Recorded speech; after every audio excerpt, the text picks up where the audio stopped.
नमस्कार दोस्तों, आप सभी का स्वागत है आपके अपने YouTube channel air force exam paper में। दोस्तों, इस वीडियो में हम लोग एयरफोर्स बायो ग्रुप के लिए मैथ के मॉक टेस्ट को सॉल्व करेंगे। और दोस्तों, ये आज का मॉक टेस्ट नंबर 6 है। अगर आपने इससे पहले के मॉक टेस्ट नहीं देखे हैं तो आप लोग उनको देखिएगा। और दोस्तों, अगर आपको इसकी PDF चाहिए तो इसकी PDF आपको टेलीग्राम ग्रुप पर मिलेगी और उसका लिंक आपको डिस्क्रिप्शन बॉक्स में दे रखा है, ठीक है।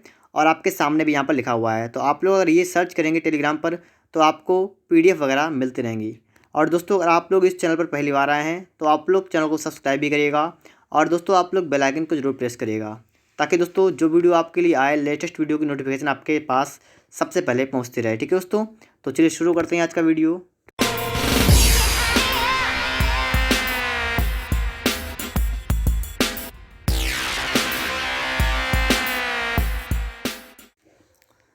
देखिए दोस्तों, प्रश्न नंबर 1। किसी संख्या को 6 से विभक्त करने पर शेषफल 3 प्राप्त होता है। उसी संख्या के वर्ग को 6 से विभक्त करने पर शेषफल क्या होगा। तो दोस्तों, हमें यहाँ पर देखना है कि ये सवाल कैसे लगेगा, ठीक है। जब आप 6 से भाग करते हैं तो शेषफल 3 आता है, और जब उस संख्या के वर्ग को 6 से भाग करते हैं शेषफल क्या बचेगा। तो आपको दोस्तों ध्यान रखना है कि जो आपका शेषफल पहले बचा हो और आगे जो आपसे काम कहा गया हो, वो काम आपको शेषफल के साथ करना है। कहने का मतलब यहाँ पर ये हो रहा है कि पहले शेषफल आपका 3 था और आपसे कहा उसी संख्या के वर्ग को, तो उसी संख्या के वर्ग कहा गया, लेकिन आप शेषफल का वर्ग निकाल देंगे, ठीक है। तो कितना आपका आएगा 9। आपसे कहा गया को 6 से विभक्त करने पर शेषफल कितना आएगा, इसको आपको 6 से भाग करना है। तो देखिए दोस्तों, 6 से इसको भाग करेंगे 9 को, तो 6 कितना बचेगा यहाँ पर 3 से बचेगा। तो बस ऑप्शन नंबर दोस्तों आपका यहाँ पर डी वाला दोस्तों यहाँ पर राइट आंसर होगा, ठीक है। 3 आपका शेष बच जाएगा। अगर दोस्तों यहाँ पर कहता कि संख्या में 2 जोड़ें या 2 घटाएं तो आप शेषफल के साथ वही काम करते हैं, ठीक है दोस्तों।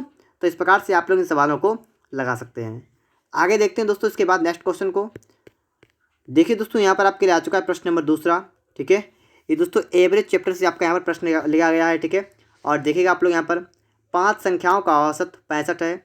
इनमें से प्रथम 2 संख्याओं का औसत 81, अंतिम 2 संख्याओं का औसत 38 है। तीसरी संख्या ज्ञात कीजिए। देखिए 5 संख्याएं हैं जिनका औसत कितना है 65, ठीक है। तो 5 संख्याएं हैं और इनका औसत आपका कितना है 65। तो अगर हम दोस्तों चाहें तो इसका निकाल सकते हैं योग। देखिए योग क्या होता है, योग क्या होता है कि जितनी भी आपकी संख्याएं हो और जितना औसत हो उसकी गुणा करेंगे तो हमारा क्या निकल जाएगा योग। तो दोस्तों क्या इनकी गुणा करेंगे तो 25 का 5 हासिल लगा 2, 5 छक्का 30, 2 32, कितना आपका हुआ 325। तो इन संख्याओं का दोस्तों आपका योग कितना हो गया है 325 हो गया है, ठीक है। अब दोस्तों इसके बाद आप देखिए आगे पढ़िएगा, ठीक है। आगे आपसे क्या कहा गया, आपसे कहा प्रथम 2 संख्याओं का औसत 81 है। प्रथम 2 संख्याओं का कितना 81 है, तो इसका योग कितना होगा बताइएगा आप लोग। तो आपका कितना होगा 2 1 2 8 2 16 162 होगा, ठीक है। कह रहा अंतिम 2 संख्याओं का औसत 38 है, तो अंतिम 2 का कितना 38 है। इसका गुणा करेंगे, देखिएगा 8 दूना 16 का 6 यहाँ से लगा 1 और 7 यहाँ पर आएगा। अब दोस्तों यहाँ से आप लोग एक चीज़ निकाल सकते हैं, ठीक है। देख सकते हैं कि आपकी संख्याएं कितनी यहाँ पर हुई, आपकी संख्याएं हुई 4 और इनका योग कितना हो गया, इनका योग गया 6 2 8, इनको जोड़ेंगे, ठीक है। और 7 और 6 13 का 3 से लगा 1 2, इनका योग कितना हो गया 238। 4 संख्याओं का योग कितना 238 है। यहाँ पर आप देखें 5 संख्याएँ हैं और इनका योग कितना, इनका है 325। तो आपकी एक संख्या है यहाँ पर, तो एक संख्या आपको बतानी है कि तीसरी संख्या क्या होगी, कैसे निकलेगी। आप लोग 325 से जब 238 को माइनस कर देंगे तो आपकी संख्या बची हुई निकल आएगी। तो यहाँ पर दोस्तों निकाल दीजिएगा, 15 से 8 गया 7, 1 11 से 3 गया 8 और बस, ठीक है। तो 87 दोस्तों आपका यहाँ पर करेक्ट आंसर होगा। ऑप्शन नंबर आपका यहाँ पर बी वाला राइट आंसर हो जाएगा, ठीक है दोस्तों। बढ़ते हैं दोस्तों इसके बाद नेक्स्ट क्वेश्चन पर।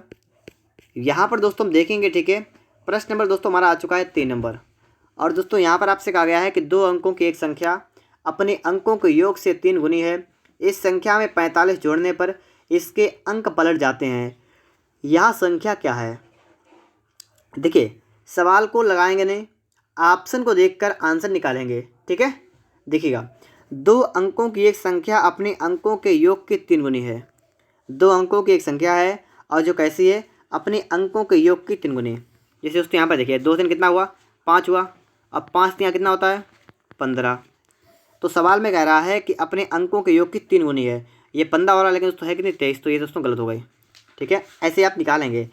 दूसरे की दूसरी आपसे कह रहा है कि अपने अंकों के योग मतलब 9 के 3 गुनी है, तो के 3 गुनी है 27 हो गए जी, बिल्कुल सही है। तो हमारा हो सकता है, ठीक है, आगे देखेंगे, ठीक है। 32 3 2 कितना 5 और 5 3 15, ये भी नहीं होगा। 7 2 9 9 3 17, ये भी हो सकता है। अब दोस्तों यहाँ पर देखिएगा आप लोग कि इन दोनों में से कौन सा करेक्ट हुआ, 27 या 72। आगे बढ़ते हैं। इस संख्या में 45 जोड़ने पर इसके अंक पलट जाते हैं। इस संख्या में 45 जोड़ने पर, अब देखिए आप लोग 27 में आप क्या करेंगे, 45 जोड़ेंगे, कितना हुआ 7 5 12 का तो वहाँ से लगा 1 4 2 6 7, 72 हो गया, अंक पलट गए। यहाँ पर देख लीजिएगा, अगर आप यहाँ 45 को जोड़ेंगे तो 5 2 हुआ आपका 7 और 7 4 11 117, ये गलत हो गया ना। तो आपका इस प्रकार से आपने निकाल दिया। ऑप्शन को देखकर दोस्तों आपका यहाँ पर बी वाला करेक्ट आंसर होगा, ठीक है। तो ऐसे सवालों को लगाने के लिए अंकों वाले हों, ठीक है, उनके लिए दोस्तों आप लोग ऑप्शन को अच्छी तरीके देखें। ऑप्शन से ही हमारा आंसर निकल के आ जाता है। कभी कभार ऐसा होता है कि नहीं आता है, तो उसमें आपको एक्स वाई मानना है, ठीक है, नहीं तो आपको आंसर ऑप्शन देख कर ही निकाल देना है। आगे देखिए दोस्तों, इसके बाद दोस्तों यहाँ पर आप देखेंगे, ठीक है, आयु संबंध से आपका प्रश्न है, एज रिलेशन से, ठीक है। मीरा और प्रिया की वर्तमान आयु का अनुपात 3:4 है। 10 वर्ष पूर्व इनकी आयु का अनुपात क्रमशः 4:7 था। 5 वर्ष बाद मीरा की आयु कितनी है, ठीक है।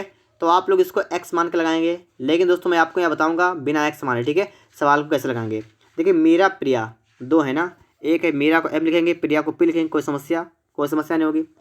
और कह रहा है कि इनका वर्तमान आयु का अनुपात है 3:4, और कह रहा है 10 वर्ष पूर्व की आयु का अनुपात है। तो देखिए वर्तमान को हम लिखेंगे बीच वाले में, ठीक है, यहाँ पर रखेंगे। तो वर्तमान का हम यहाँ लिख लेंगे इसमें, ठीक है, तो लिख लेंगे दोस्तों कितना है, वर्तमान है 3:4, लिखेंगे 3:4। ये कैसा, ये है वर्तमान, ठीक है, वर्तमान, ठीक है, कैसा है वर्तमान। और आपसे कहा गया 10 वर्ष पूर्व, 10 वर्ष पूर्व मतलब माइनस का 10 कर दें, इसका मतलब होगा 10 वर्ष पहले की आयु का अनुपात कितना था, 4:7 था। आपसे कहा 5 वर्ष बाद मीरा की आयु कितनी है। सबसे पहले दोस्तों करना कि आपको इनकी आयु को निकालना है। यहाँ पर देखिए कैसे निकालते हैं, ठीक है दोस्तों, हमें करना क्या, हमें इनका अंतर समान करना है। जैसे मतलब 4 3 है, इसका अंतर 1 का है, और 7 4 में कितना अंतर, 3 का अंतर है। लेकिन यहाँ पर अंतर आपका बराबर आ जाए, तो ऐसा क्या करते हैं, ऐसा कैसे करते हैं, आपको ये सीखना है ना, तो सीखें। यहाँ पर हमें दोस्तों यहाँ पर करना क्या होगा कि इसका अंतर सेम करने के लिए दोस्तों हमें इसका अंतर देखिए कितना है, इसका अंतर 4 3 में अंतर कितना है, 1 का अंतर है। तो ऊपर आप लोग 1 से गुणा करेंगे, मतलब इसमें आपको 1 से गुणा कर देना है। और यहाँ पर अंतर कितना है, 4 3 मतलब 7 और 4 में 3 का अंतर है, तो आपको इसमें 3 से गुणा करना है। अब दोस्तों इसको नीचे लिखेंगे फिर से एक बार, ठीक है, लिख सकते हैं। तो आपका हुआ 4:7 वही रहेगा, और सेकेंड वाला आपका हो जाएगा 9:12, इतना हो जाएगा। अब दोस्तों आपको यहाँ पर देखना क्या है कि यहाँ से यहाँ तक मतलब कितना बढ़ा है, बताइएगा। इसका अंतर कितना दोस्तों हो रहा है, इसका अंतर आपका हो रहा है 5 हो रहा है ना। तो आपको 5 की वैल्यू रखी है कितनी, यहाँ पर देखिए 10 साल पहले की बात की है, तो 5 की वैल्यू आपकी है 10 वर्ष, कितनी है 10 वर्ष, ठीक है। आपको लग रहा होगा कि सवाल बड़ा हो गया, ठीक है, लेकिन अगर आप इस सवालों को ऐसे लगाना सीख गए तो सवाल आपसे बहुत आसान तरीके से लगने लगेगा, ठीक है। तो देखिए 5 यूनिट की वैल्यू आपकी आ गई 10 वर्ष। आपसे कहा 5 वर्ष बाद मेरा क्या आयु, देखिए 5 के 10 वर्ष, तो इसका मतलब 5 1 5 5 2 10, 1 की आ गई 2 वर्ष, ठीक है, 1 की आ गई 2 वर्ष। अब देखिए मीरा की वर्तमान आयु कितनी है, ये वाली वर्तमान है ना मीरा की आयु, देखिएगा गुणा करने के बाद आपकी ये हुई वर्तमान वाले, तो कितनी है 9, तो 9 की निकालेंगे वैल्यू, तो कितना होगा 9 गुणा 2 कितना 18 वर्ष, ये वर्तमान हो गई। आपसे कहा 5 वर्ष बाद मीरा की आयु, तो 5 साल बाद के लिए 5 जोड़ेंगे, कितना होगा 23 वर्ष, ठीक है। तो 23 वर्ष आपका करेक्ट आंसर होगा। ऑप्शन नंबर सी वाला आपका राइट आंसर होगा, 23 वर्ष, ठीक है दोस्तों। आप सभी ने इस बात को अच्छे तरीके से समझ लिया होगा। चलिए देखते हैं इसके बाद नेक्स्ट क्वेश्चन को। यहाँ पर दोस्तों आप देखेंगे, ठीक है, घातांक करने से दोस्तों ये आपका प्रश्न है। यदि 9/4 की पावर x इंटू 8/27 की पावर x माइनस 1 बराबर 2/3 हो, तो आपको x का मान बताना है, ठीक है। तो यहाँ पर दोस्तों आप देखिएगा कि हमारा सवाल कैसे लगेगा। देखिएगा आपको पता है जो आपका 9 है और जो आपका 4 है, इसको आप क्या लिख सकते हैं, देखिए क्या लिख सकते हैं। 9 को दोस्तों हम लिख सकते हैं 3 की पावर 2, और 4 को कर सकते हैं 2 की पावर 2, और इस पूरे की पावर दोस्तों कितनी x है गुणा। फिर आप देखेंगे दोस्तों यहाँ पर आपकी जो 8 है, इसको आप लिखते हैं 2 की पावर 3, और 27 को कर सकते हैं 3 की पावर 3, और इसकी पावर कितनी दोस्तों, यहाँ पर इसकी पावर आपकी है x माइनस 1 बराबर 2/3।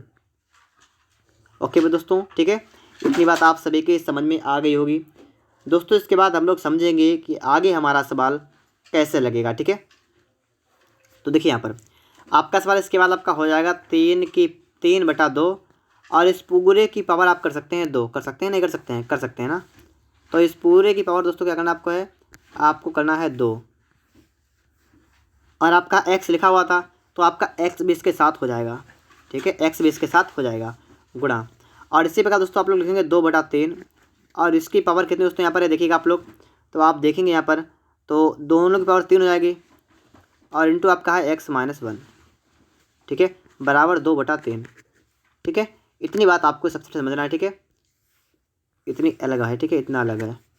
अब आगे देखिए इसके बाद इसके आगे का इस्तेमाल दोस्तों क्या रहेगा कि हमें 2 वाला ऊपर रखना है, 3 वाला कर देना है नीचे। क्या करना है, 2 वाला ऊपर 3 वाला नीचे। तो आपका 2 का ऊपर कितना, तो मतलब ये वाला आपका ऊपर रहेगा। तो 2 की पावर कितनी थी आपकी दोस्तों यहाँ पर थी, गुणा कर दी तो आपको हो जाएगा 3x-3 इतना। और ये 2 की पावर 2x आपकी ये भी है, ठीक है। ये ऊपर जाएगी तो आपकी हो जाएगी माइनस का आपकी हो जाएगा 2x, ठीक है, माइनस का आपका हो जाएगा 2x। बटा में देखिए क्या करेंगे, बटा में तो आपको लाना है 3 वाला, 3 लिखेंगे 3 और ऊपर नहीं बल्कि नीचे वाला पर देखिए यहाँ पर कितना आपका हो जाएगा, ये वाला तो आपका हो जाएगा 3x-3 आपका है और ऊपर से आप नीचे लाएंगे 2x को तो ये भी आपका हो जाएगा माइनस का 2x बराबर 2/3, ठीक है। इतनी सी बात आप सभी लोगों को क्लियर हो गई होगी दोस्तों। इसके बाद हमें आगे देखना है, ठीक है, आगे समझना है कि आगे हमारा क्या रहेगा, तो इसको भी देख लेते हैं। यहाँ पर दोस्तों आपका इसके बाद हो गया है 2 की पावर कितनी दोस्तों यहाँ पर हो जाएगी आपके 3x से 2x की मतलब x-3, ठीक है। और बटा में दोस्तों क्या आपका होगा, आपका होगा 3 की पावर x-3, ठीक है, और बराबर दोस्तों कितना हुआ 2/3। इतनी बात आप सभी की समझ में आ गई होगी दोस्तों। इसको हम क्या कर सकते हैं, इसको दोस्तों मैं इस प्रकार से थोड़ा मैं इसको बैक कर रहा हूँ, ठीक है, और आपको दिखाना चाहता हूँ यहाँ पर कि आप इस वाले को भी अभी और कुछ लिख सकते हैं, ठीक है। तो मैं इसको हटा रहा हूँ थोड़ा, ठीक है। आप लोग इसमें क्या कर सकते हैं दोस्तों, इसकी पावर तो सेम है, इसकी पावर सेम का मतलब दोस्तों 2/3 कर दीजिए और इस पूरे की पावर आप कर सकते हैं 2x मतलब x-3 बराबर का है 2/3 है, इसकी पावर 1 कर सकते हैं, कोई समस्या आपको यहाँ पर नहीं होगी दोस्तों। इसकी जब आधार की तुलना करेंगे यहाँ पर, ठीक है, तो यहाँ पर दोस्तों आपको बचेगा x-3 बराबर 1 हो जाएगा और x कितना दोस्तों आपका आएगा 4। तो 4 आपका राइट आंसर होगा, ऑप्शन आपका यहाँ पर डी वाला करेक्ट आंसर होगा, ठीक है दोस्तों। तो आप लोगों ने इस सवाल को अच्छी तरीके से यहाँ पर समझ लिया होगा। चलिए देखते हैं इसके बाद नेक्स्ट क्वेश्चन को। और दोस्तों यहाँ पर आप देखेंगे प्रश्न नंबर आपके लिए आ चुका है 6 नंबर। सवाल को समझिए यहाँ पर भी आप लोग, ठीक है। देखिएगा, एक संख्या में से 600 के 75% का 2/3 घटाने पर प्राप्त संख्या 320 है। मूल संख्या कितनी है। लिखा है एक संख्या में से, तो 600 के 75% का 2/3 घटाने पर प्राप्त संख्या 320 है। कोई संख्या आप मान लीजिए x मान लीजिए, ठीक है। कह रहा है एक संख्या में से क्या करें, घटाएं। क्या घटाएं इसको देखिए, 600 का मतलब गुणा और 75% का मतलब 75/100 और इसका कितना, इसका 2/3 का मतलब 2/3 और घटाने के बाद क्या मिलेगा आपको, मिलेगा 320, ठीक है। इतनी सी बात आप सभी को क्लियर हो गई होगी। आपके 2 जीरो से 2 जीरो कैंसिल होंगे, ठीक है। इसके बाद दोस्तों आप यहाँ पर देखेंगे तो आपका दोस्तों 3 से कटेगा, 3 एक 3 और 3 दूना 6, ठीक है। इतनी बात क्लियर आपको होगी। अब दोस्तों यहाँ पर देखते हैं हम लोग, x माइनस का कितना हुआ 75 दूना 150 दूना 300, तो 300 बराबर कितना आपका हो गया 320। तो x कितना आपका दोस्तों यहाँ पर होगा 320 प्लस का हो जाएगा दोस्तों आपका 300, कितना बना 300 नहीं बल्कि 620, ठीक है। तो 620 करेक्ट, ऑप्शन बी करेक्ट होगा यहाँ पर दोस्तों।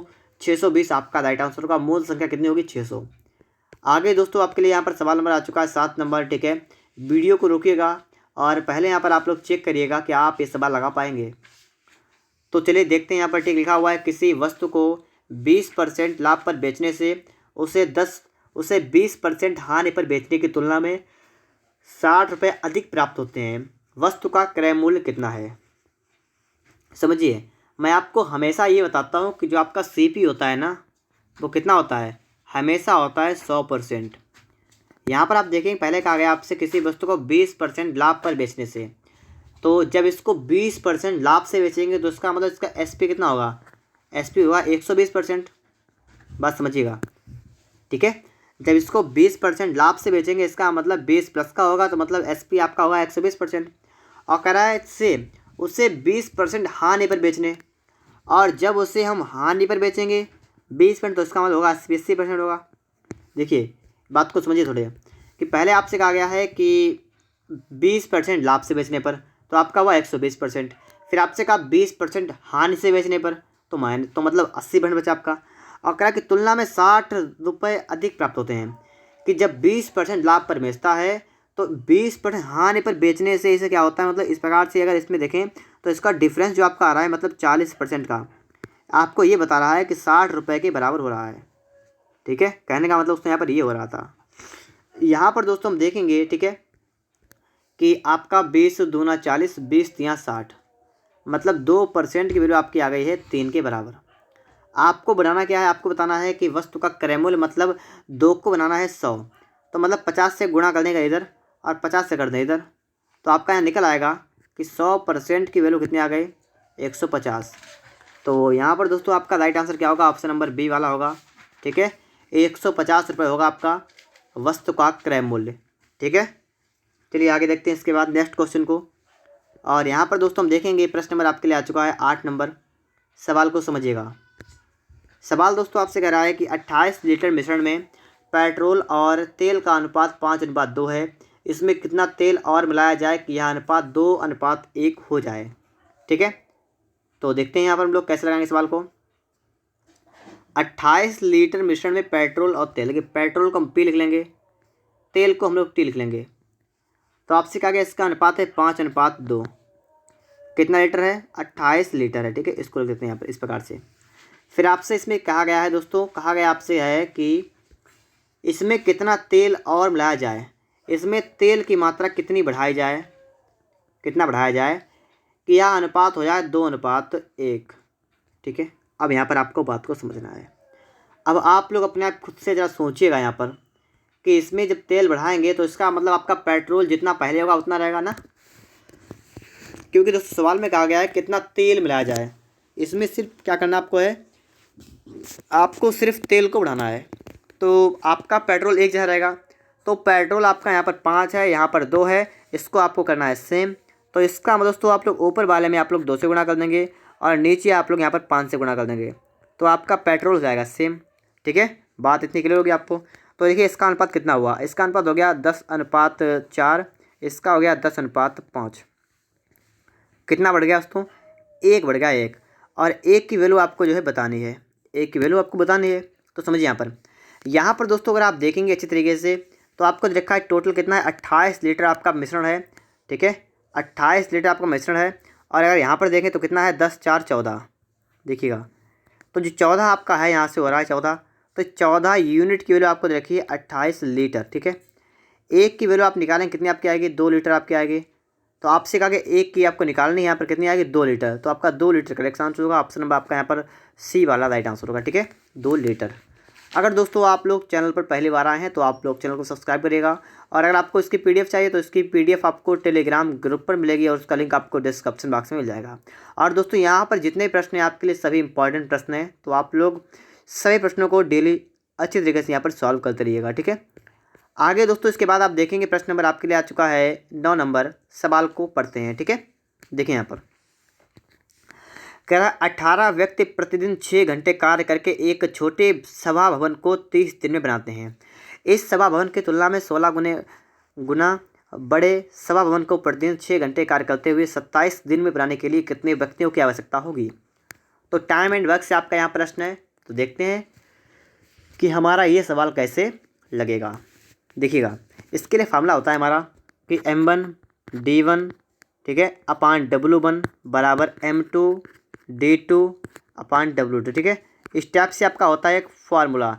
इसके साथ यहाँ पर H1H2 लगा सकते हैं। ठीक है, तो इस प्रकार से होता है। वर्क आपका हमेशा नीचे रहेगा, कहने का मतलब यहाँ पर ये है। ठीक है, तो देखिएगा करा है कि 18 व्यक्ति, तो 18 लोग हो गए, 18 गुणा 6 घंटे काम करे, घंटे होगा वो भी ऊपर लिखेंगे, घंटे 6 कितना 6 घंटे, ठीक 6 लिखेंगे, गुणा एक छोटे सवावन को, एक मतलब एक काम कितना, एक को बनाना है। ठीक है, और बनाते कितने 30 दिन में, तो D1 होता है ऊपर, तो आपका 30 हो जाएगा यहाँ पर। इतनी बात आप सभी को क्लियर हो गई होगी। ठीक है, कि 18 व्यक्ति ऊपर रहेंगे, 6 घंटे, 6 ऊपर रहेगा 30 दिन में, और एक छोटे भवन को, तो एक रहेगा नीचे, बनाते हैं। लिखा है इस सभा भवन की तुलना में 16 गुना बड़े भवन, अब देखिए यहाँ पर काम 1 था, अब इसके लिए क्या है, काम हो गया आपका 16। क्यों हो गया? क्योंकि दोस्तों आपसे कहा गया 16 गुना बड़ा भवन है आपका, तो 1 से हो गया 16। आप आगे देखिए, प्रतिदिन 6 घंटे काम करना है, ठीक। 27 दिन में करना है, ठीक। आपसे कहा कितने व्यक्तियों की आवश्यकता होगी, आपको इसके बाद व्यक्तियों से क्या आपको बताना है। तो आपने व्यक्ति मान लिया, आप एम मान लीजिए, मैंने मान ली एम व्यक्तियों की आवश्यकता होगी। मान सकता हूँ ना? ठीक है, मान सकता हूँ, मैंने मान लिया। आगे देखिए इसके बाद आप देखिए 6 से आपका सीधे 6 कैंसिल होगा, ठीक है। 9 से काटेंगे, 9 दूना 18 और 9 तियाँ 27, बिल्कुल सही है। 3 एकन 3 और 3 दूसावन 30, बिल्कुल सही आपका है। आपका हो गया 20 गुणा 16 बराबर एम, कितना आया 320।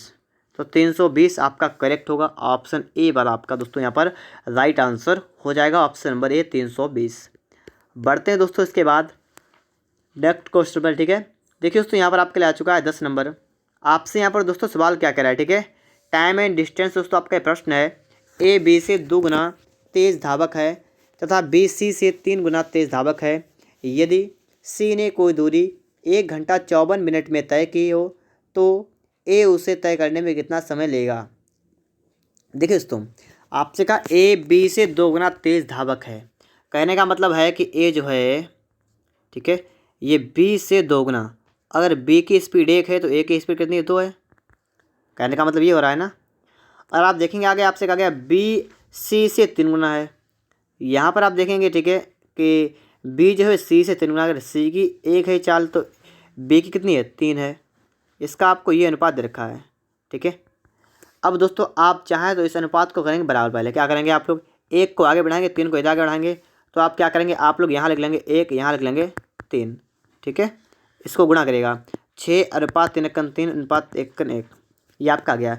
ए बी सी का अनुपात आ गया, ये किसका अनुपात आ गया, आपने कहा इतनी तेज धावक है, तेज धावक मतलब इसकी स्पीड का अनुपात आपका आ गया, स्पीड का। आपसे कहा गया है कि सी ने कोई दूरी इतने घंटा इतने मिनट तय की, मतलब आपको समय दे रखा है ना यहाँ पर।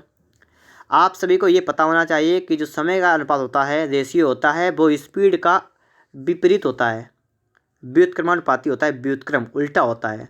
दोस्तों अगर यहाँ पर हम देखेंगे, हम इसका निकालें, टाइम का निकालें रेशियो, ठीक है। टाइम का कितना होगा, तो टाइम का दोस्तों कैसा होगा, देखिए यहाँ पर ए अनुपात बी अनुपात सी होगा आपका, जो वो होगा 1/6 अनुपात 1/3 अनुपात 1/1, ठीक है। सवाल को समझिएगा, ठीक है। तो मैंने क्या बताया आपको है कि स्पीड का जो आपका रेशियो यहाँ पर है, इस टाइम में आपका क्या होगा, इसका उल्टा होगा, 1 के बटे में करेंगे, ठीक है। अब देखिए यहाँ पर इसको आपको हल करना है, तो आप 6 3 1 का लगाएंगे, एलसीएम निकालेंगे। एलसीएम दोस्तों आपका निकल आएगा 12, तो आप लोग इसमें 12 से गुणा करेंगे, ठीक है ना, 6 आएगा, ठीक है, 6 से करेंगे। अब देखिए 6 और 6 गुणा करेंगे, आपको कट जाएगा, आपका आएगा 1 अनुपात 3 गुणा 6 2 अनुपात 1 6, ठीक है। तो आपका टाइम का रेशियो आ चुका है 1 अनुपात 2 अनुपात 6। अब देखिए सवाल करा है सी ने कोई दूरी 1 घंटा 54 मिनट में तय की। देखिए सी के लिए समय आपका आ गया 6, सी के लिए क्या समय आया, आपका समय आ गया है 6, यहाँ पर देखिए आप लोग। और जो आपने सी ने दूरी तय की है, कितनी की है, 1 घंटा 54 मिनट। देखिए जो आपका 6 यूनिट है, इसकी वैल्यू आपको देखिए 1 घंटा 54 मिनट। 1 घंटा में क्या होगा दोस्तों, 1 घंटा में आपके 60 मिनट होंगे, ठीक है। तो 1 घंटा में आपके ये 60 मिनट तो ये दोस्तों हो गए यहाँ पर, और 54 ये हो गए, तो कितने हुए, 4 का 4 6 5 11, मतलब 114 हो गया मिनट। बात समझिए, 6 की यूनिट की वैल्यू आ गई 114 मिनट। आप 6 एकन 6 करेंगे और 6 19 छक्का 114 होता है 19 मिनट। तो आपका दोस्तों यहाँ से निकल आ चुका है, 1 यूनिट की वैल्यू आपकी आ गई 19 मिनट। आपसे कहा गया है कि ए उसे तय करने में कितना समय लेगा। ए उसे तय करने में 1 यूनिट समय लेगा, और 1 यूनिट की वैल्यू आपने निकाल दी है, कितनी आपकी आ गई 19 मिनट। तो 19 मिनट आपका राइट आंसर होगा। ऑप्शन नंबर दोस्तों आपका यहाँ पर ए वाला करेक्ट आंसर होगा, ठीक है दोस्तों इस प्रकार से आपके यहाँ पर 10 प्रश्न सॉल्व हुए हैं। अगर दोस्तों आपको वीडियो अच्छा लगा है तो आप लोग वीडियो को लाइक करिएगा। अगर आपने अभी तक चैनल को सब्सक्राइब नहीं किया तो आप लोग चैनल को सब्सक्राइब भी करिएगा। और दोस्तों आप लोग डेली इस चैनल से मॉक टेस्टों को यहाँ पर सॉल्व कर सकते हैं, ठीक है।